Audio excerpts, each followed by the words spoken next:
24 ಗಂಟೆಯಲ್ಲಿ 16 ಗಂಟೆ ಜೊತೆ ಇರ್ತಾ ಇದ್ವಿ.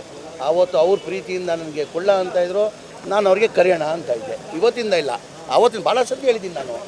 ಇವತ್ತು ಏನಾಗಿದೆ, ಈ ಚುನಾವಣೆ ಹಿನ್ನೆಲೆಯಲ್ಲಿ ಅದು ದೊಡ್ಡ ಇಶ್ಯೂ ಮಾಡಿದ್ದಾರೆ. ಆ ದೊಡ್ಡ ಇಶ್ಯೂ ಮಾಡೋದು ಇವತ್ತೇನು ಮೊದಲೇ ಬಾರಿ ನಾನು ಹೇಳ್ತಾ ಇಲ್ಲ ಕರೆಯೋಣ ಅಂತ. ಆವತ್ತಿಂದನೂ ನಾನು ಕುಮಾರಸ್ವಾಮಿ ಭಾಳ ಆತ್ಮೀಯ ಇರುವಾಗ ಆವಾಗ ಕುಮಾರಣ್ಣ ನನಗೆ ಕುಳ್ಳ ಅನ್ನೋರು, ನಾನು ಕರೆಯೋಣ ಅಂತ ಇದ್ದೆ. ಅವತ್ತಿಂದ ಹೇಳ್ಕೊಂಡು ಬರ್ತಾರೆ. ಇವತ್ತು ಅದು ಏನಂತ ಅಂಥದ್ದು ಏನಂತ ಹೇಳಿದ್ವಿ ಕ್ಷಮೆ ಇಲ್ಲ ಇಲ್ಲ. ಈಗ ನಾನು ಈಗ ಮೊದಲೇ ಬಾರಿ ಕರೆದಿದ್ರೆ ನಾನು ಕ್ಷಮೆ ಕೇಳ್ಬೋದಾಗಿತ್ತು.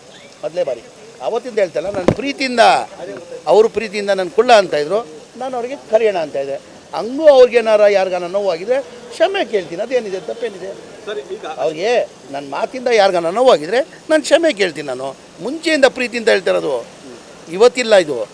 ಅವ್ರು ಅವತ್ತಿಂದನೂ ಅವ್ರು ನನಗೆ ಕುಳ್ಳಣ್ಣ ಅನ್ನೋರು